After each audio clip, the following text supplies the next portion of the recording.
Dia, Juventude Sentinela, louvado seja nosso Senhor Jesus Cristo, para sempre seja louvado. Que bom nós continuarmos nesse processo da nossa formação pela nossa batalha em favor da castidade, para sermos cada vez mais puros e agradáveis verdadeiramente a Deus. Vamos rezar juntos o Veni Creator. Vinde, Espírito Criador, a nossa alma visitai e enchei os corações com vossos dons celestiais. Vós sois chamado o intercessor de Deus, excelso dom sem par. A fonte viva, o fogo, o amor, a unção divina e salutar. Sois o doador dos 7 dons e sois poder na mão do Pai. Por ele prometido a nós, por nós, seus feitos proclamai. A nossa mente iluminai, os corações enchei de amor, nossa fraqueza encorajai, qual força eterna e protetor. Nosso inimigo repeli e concedei-nos a vossa paz. Se pela graça nos guiais, o mal deixamos para trás. Ao Pai e ao Filho Salvador, por vós possamos conhecer que procedeis do seu amor, fazei-nos sempre firmes crer. Amém. Então, em nome do Pai, do Filho e do Espírito Santo. Amém. Então, meus irmãos, nós vamos hoje falar sobre a luta pela pureza, pela castidade. E vamos contra a concupiscência carnal. Vamos falar dos meios, vamos falar dos riscos e falar dos pecados contra a castidade também. Então fica conosco aí e vamos lá. Retomando os livros que eu estou utilizando como base. Então vamos lá. O Tratado da Castidade, de Santo Afonso Maria Ligório, ele diz para nós assim: grande, portanto, é a excelência da castidade, mas também terrível é a guerra que a carne nos declara para nola roubar. Nossa carne é a arma mais poderosa que possui o demônio para nos escravizar. É por isso coisa muito rara sair-se ileso ou mesmo vencedor deste combate. Santo Agostinho diz no Sermão 293: o combate pela castidade é o mais renhido de todos. Ele repete-se cotidianamente e a vitória é rara.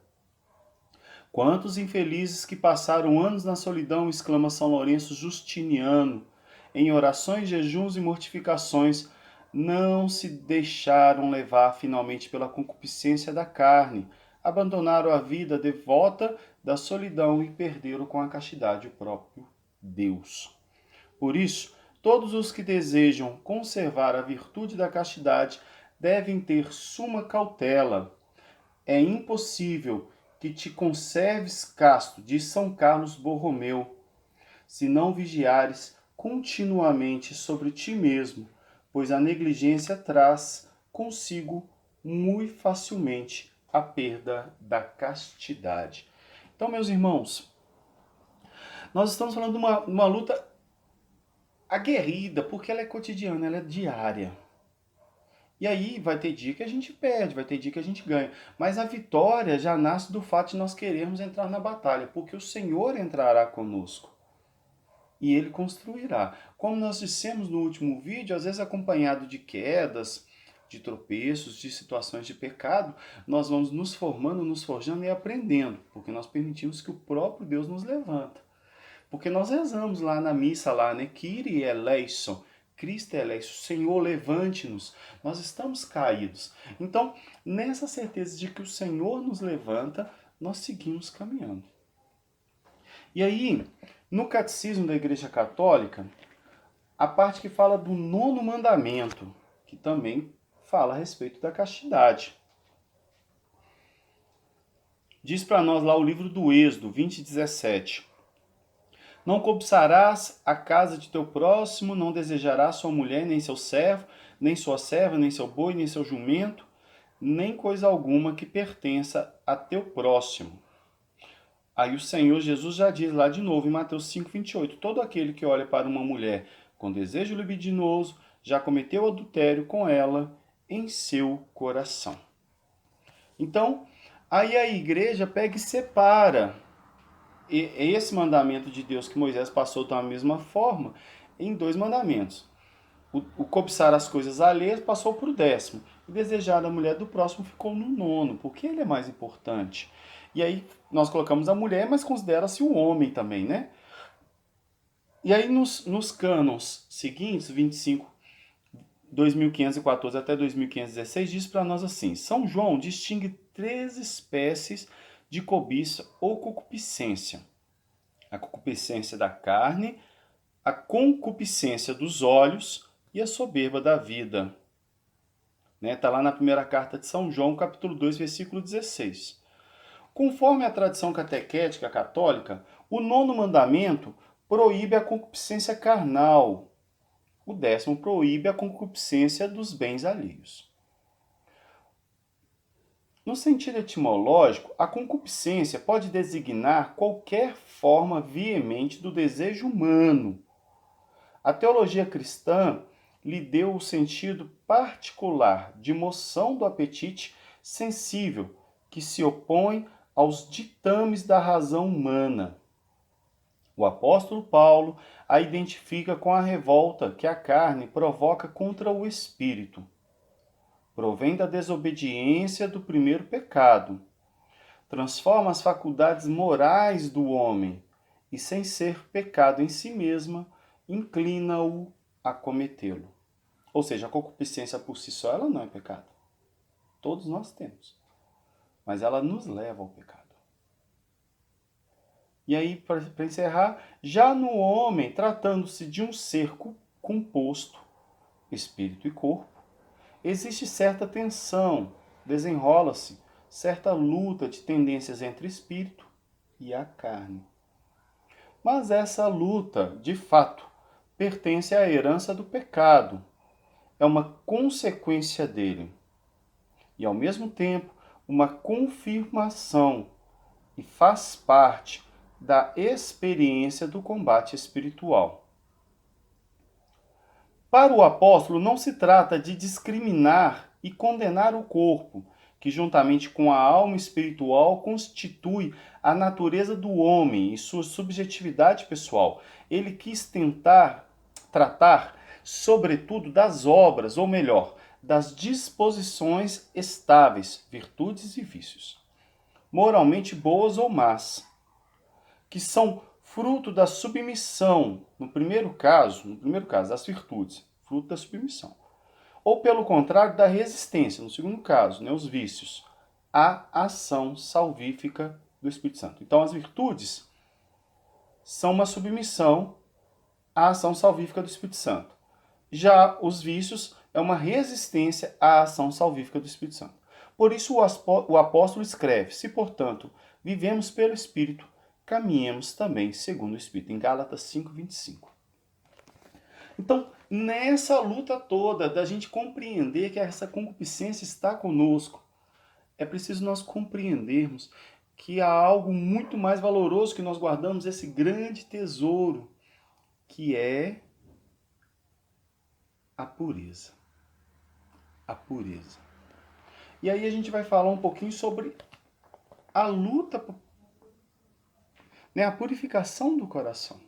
A importância da purificação do coração. O coração é a sede da personalidade moral. É do coração que procedem más intenções, assassínios, adultérios, prostituições, roubos, falsos testemunhos e difamações. Está em Mateus capítulo 15, versículo 19. A luta contra a concupiscência da carne passa pela purificação do coração e a prática da temperança.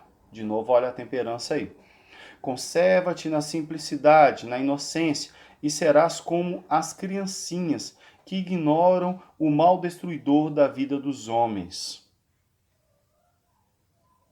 A sexta bem-aventurança, lá de Mateus 5, proclama: bem-aventurados os puros de coração, porque verão a Deus. Mateus 5, versículo 8.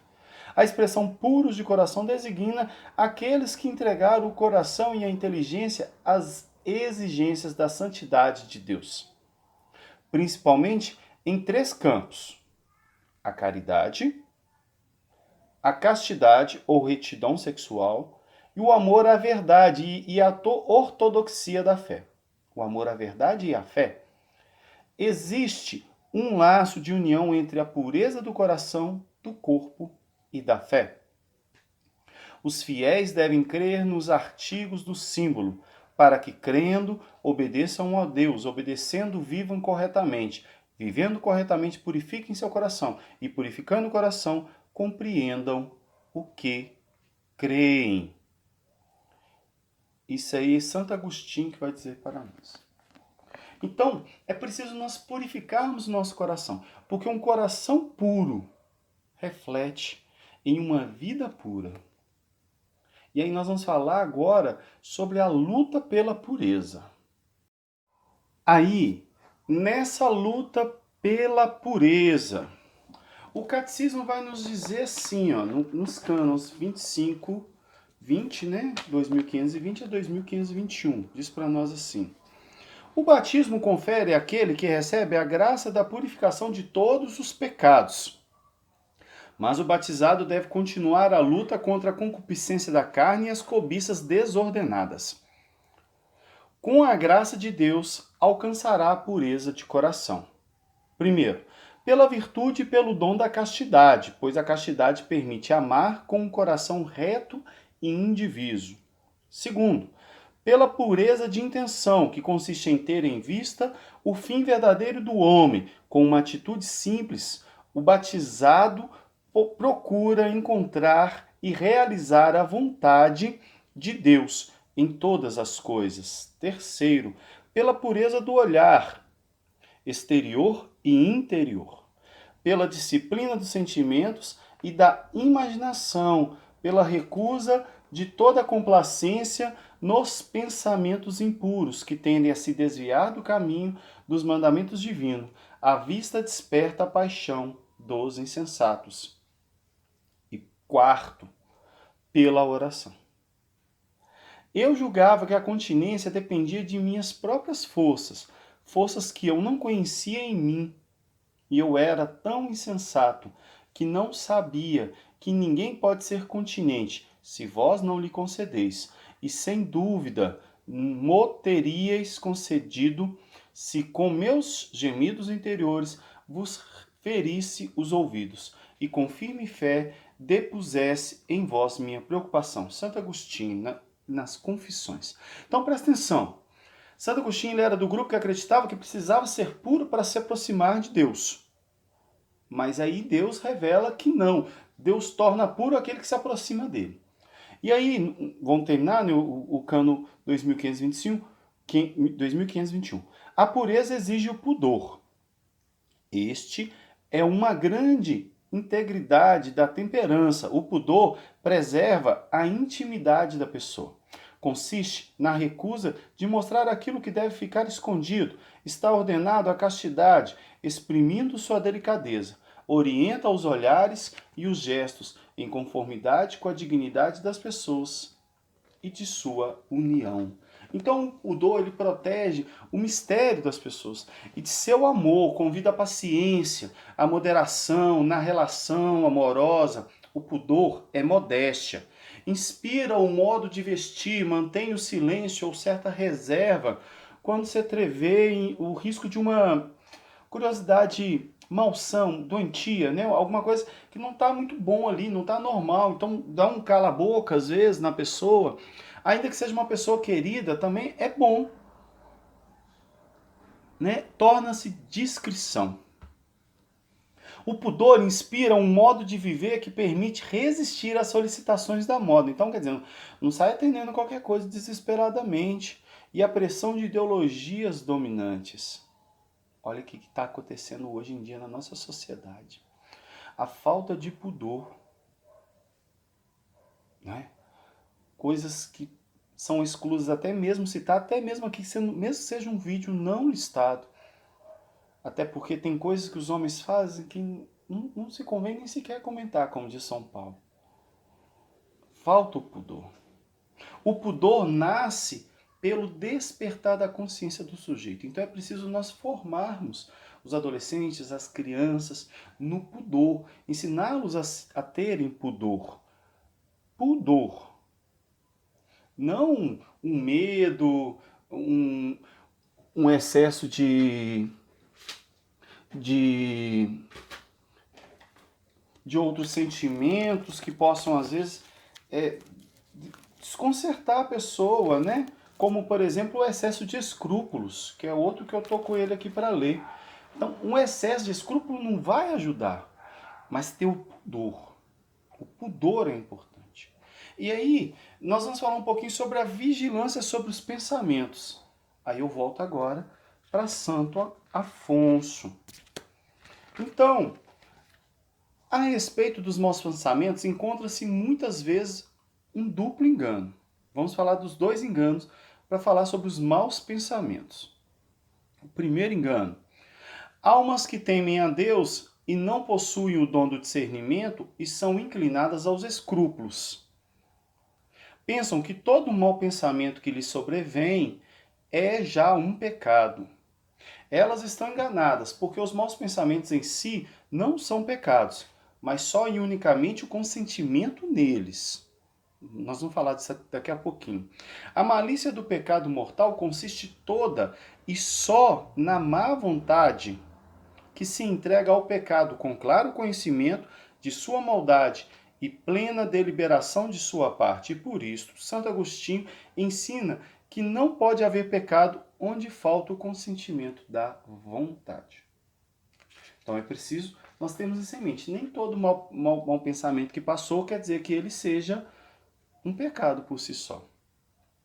E a segunda coisa, outros que possuem uma consciência mais relaxada, né, vai entrando na questão assim, do liberalismo, do relativismo, e são mal instruídos.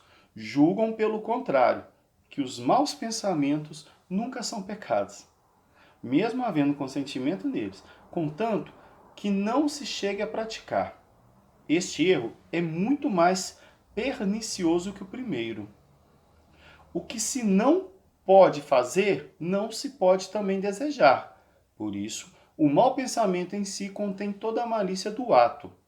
Assim como as más obras nos separam de Deus, também os maus pensamentos nos afastam dele e nos privam de sua graça. Pensamentos perversos nos afastam de Deus. Está lá em Sabedoria, capítulo 1, versículo 3. Como as más obras estão patentes aos olhos de Deus, também sua vista alcança todos os nossos maus pensamentos, para condená-los e puni-los, pois um Deus de ciência é o Senhor, e diante dele estão patentes todos os pensamentos. 1 Reis, capítulo 2, versículo 3. Uma vez, numa confissão, o padre disse: nada que foi feito não foi um dia pensado. Ou seja, se eu fico pensando, um dia eu faço, um dia acontece. Mas aí a gente vai diferenciar agora, então, os 3 passos do pensamento, para distinguir se verdadeiramente esse mau pensamento ele está em mim, se ele deve ser confessado ou não, enfim. Então, o primeiro passo do mau pensamento é a sugestão, não é? O que é a sugestão? Vem o mau pensamento, ele veio. É a tentação que veio, pronto, veio. Aí Santo Antão diz para nós: para cada tentação que te opuseres resistência, se te deverá uma coroa. Então, ó, veio o mau pensamento, escanteia ele. Daqui a pouquinho nós vamos ver como, tá? Mas aí, a partir da sugestão, vem a deleitação, que é o quê? Que é quando nós não nos damos o trabalho de repelir aquele mau pensamento. Ele veio, tipo assim, e passou na minha... É como se fosse uma coisa passando na minha frente, eu agradei de ver, e deixei ele ali. Não consenti não, mas ele tá ali, não é culpa minha.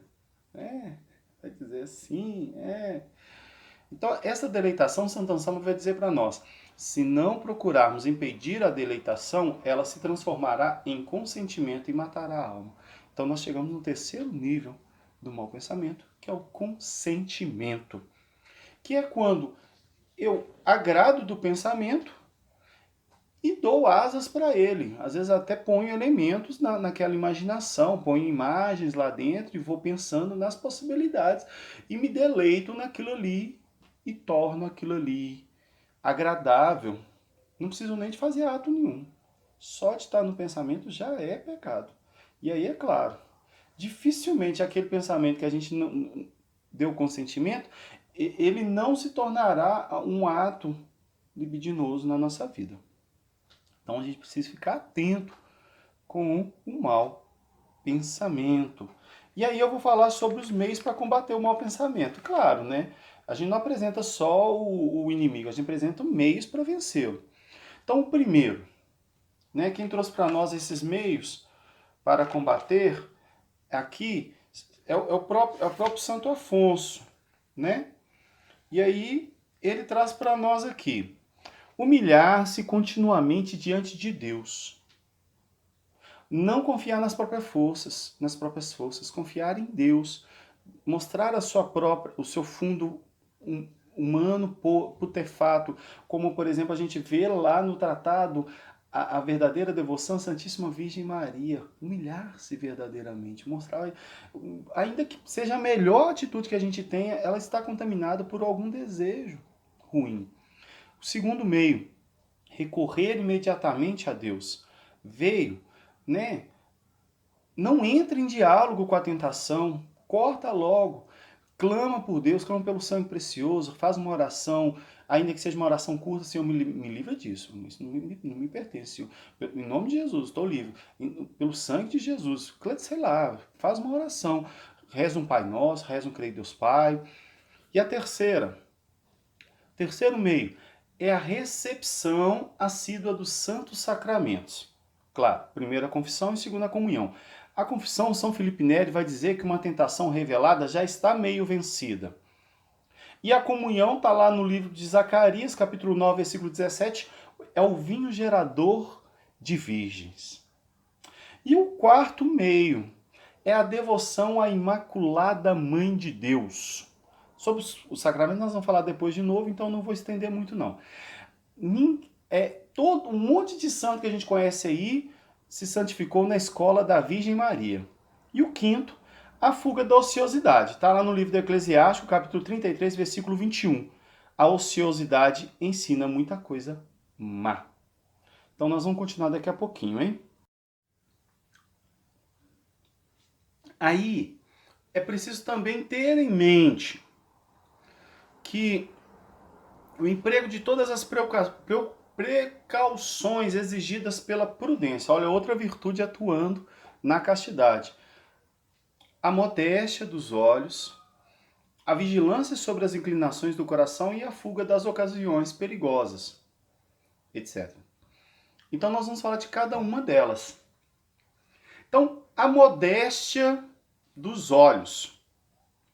Jó, no capítulo 31, versículo 1, diz para nós assim: fiz um contrato com meus olhos de não cogitar sequer em uma virgem. Então, quer dizer, Jó já preocupava-se com o olhar, né?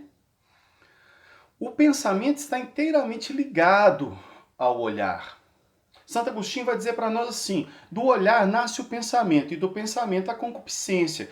E um exemplo que Santo Afonso cita para nós é Eva, que se Eva não tivesse olhado para o fruto, a serpente não teria como conduzir mais.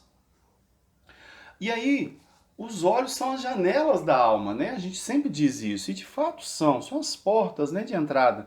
Aí São Francisco de Sales vai dizer para nós assim: quem não quiser que o inimigo penetre na fortaleza, deve conservar as portas fechadas. Né? São Gregório, por sua vez, já vai dizer assim: se não reprimires os olhos, tornar-se-ão ganchos do inferno, que com força nos arrastarão e nos obrigarão, por assim dizer, a pecar contra a nossa vontade. E ele diz mais: quem contempla o objeto perigoso começa a querer o que antes não queria. Nisso aí já serve muito com relação à pornografia, né? E aí, Santo Afonso vai falar agora da guarda do coração. No livro de Provérbios, capítulo 4, versículo 27, aplica-te com todo o cuidado possível a guarda do teu coração, porque é dele que procede a vida. Aqui entra a importância de amizades sãs, hein? Cuidado com as amizades. Amizades sãs, amizades que te conduzem ao céu, que falam de coisas sãs, de coisas boas, de coisas que te levam para o céu, que te edificam. Cuidado com aquelas que são puramente naturais, como, por exemplo, a amizade que nós temos para com nossos pais, os pais para com os filhos, com os irmãos, nós com os irmãos, com os primos, com algum amigo mais próximo, vizinho, alguma coisa assim, porque se a desordem entrar, elas podem ser danosas. Como, por exemplo, um pai que, por escrúpulo de uma amizade com o filho, não o corrige. E o filho que, por escrúpulo com a amizade com o pai, segue a vida de erro que o pai que escolheu para ele. Então é preciso nós vigiarmos também. Mas também nós temos as amizades perigosas. Santo Agostinho diz que quem não evita relações perigosas cai facilmente no abismo. Um exemplo citado é de Salomão, que lá depois, na velhice, foi arranjar mulheres pagãs e foi fazer culto para os deuses dela e fez templo para eles também. Se há uma amizade perigosa, corte-a de uma vez, pois aos poucos não conseguirá. Santo Afonso diz isso. Porque se você ficar lá, não, é só de vez em quando. Não, se é danosa, corta. Corta. É claro, eu não preciso tratar com má educação ninguém, mas corta. Corta a amizade, corta o vínculo.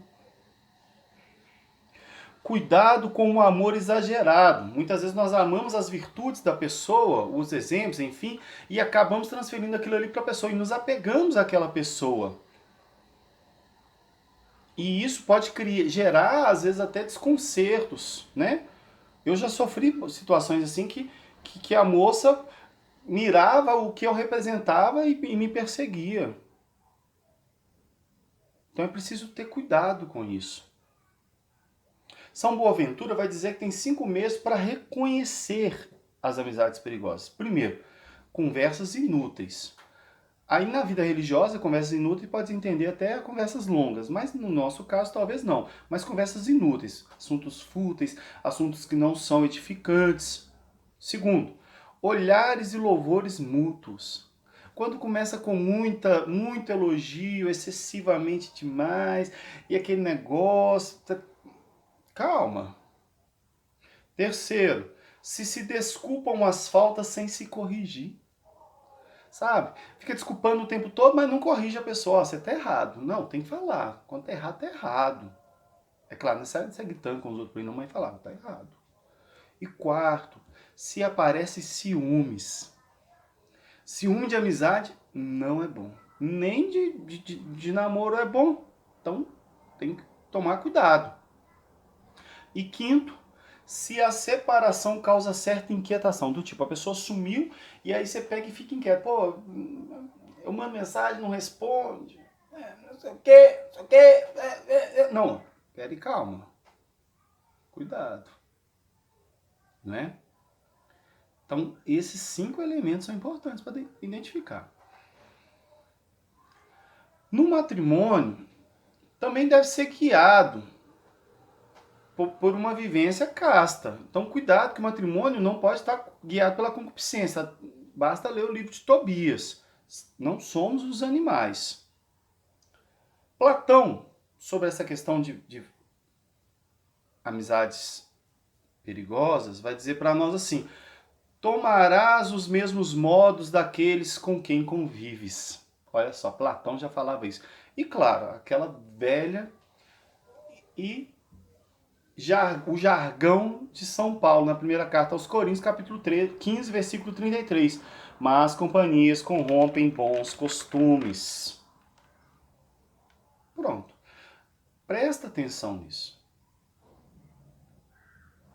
Quais os meios da gente vencer? Outros meios da gente vencer? Atividade física, gastar energia física também é importante. Tá? Sempre é importante.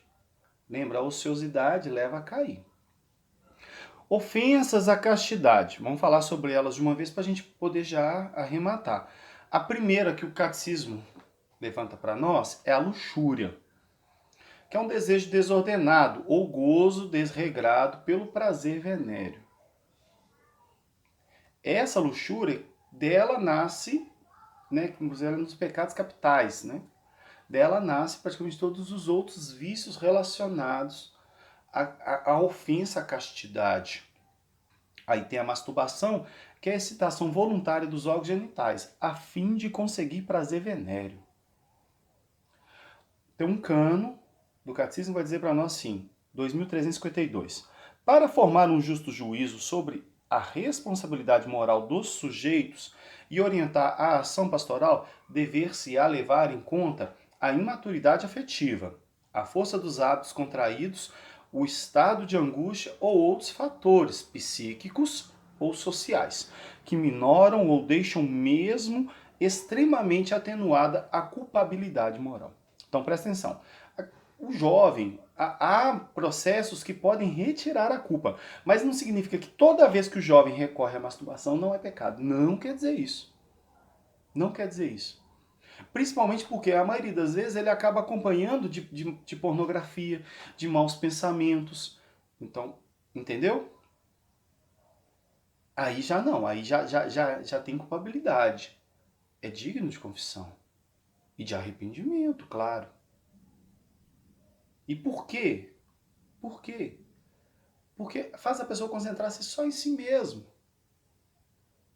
Numa relação hedonista, que não vai ser capaz de se dar, não vai aprender a se dar. E aí, muitas vezes, numa relação depois, vai ser uma pessoa extremamente concentrada em si e não se preocupa com o seu parceiro sexual. Além de vários outros fatores, como, por exemplo, problemas de próstata que estão associados, que sim, pode dar ejaculação precoce, disfunção erétil, vários problemas que estão associados. Então, é preciso entender que quando a igreja diz que é pecado, é porque há junto a isso consequências, até mesmo físicas e fisiológicas, além das temporais, né? Das consequências temporais do pecado, que depois a gente vai ter que pagar aquela consequência, né? Haja indulgência, muitas vezes. O terceiro modo de pecado, de ofensa à castidade, a fornicação, que é a união carnal fora do casamento, entre um homem e uma mulher livres. Né? Por que livres? Porque está falando sem casar, né? Nenhum dos dois eram casados. Pornografia, retirar os atos sexuais reais ou simulados, ainda que seja desenho, da intimidade dos parceiros para exibi-los a terceiros de forma deliberada. Isso destrói por dentro. Prostituição, não precisa nem de falar, né? O estupro, também não precisa nem de falar. Homossexualidade. Esse processo a gente tem que entender. O fato da pessoa sentir atração não tem problema nenhum. O problema está nos atos. Nos atos. E aí vai contra a ordem natural. Nasce da luxúria, nasce de várias outras coisas. Claro, tem vários outros processos que vão tá dentro da origem. Depois a gente vai fazer um vídeo só sobre ele. Adultério, precisa nem comentar, né? Incesto, ainda que seja querendo casar, né, entre parentes, não é bom. E tem alguns níveis que não é permitido mesmo. E união livre, também. O casal que quer viver como casado, mas não é casado, também é pecado contra a castidade. São Felipe Neri vai dizer para nós assim: a luta contra o pecado é a única na qual vence o covarde, ou seja, aquele que foge. Meu irmão, fuja da situação do pecado e você será vitorioso. Você será vitoriosa. Lembre-se disso. Você é capaz. Se Deus incutiu no seu coração, se Deus te criou assim para isso, Ele te tornará capaz. Aqui tem jovem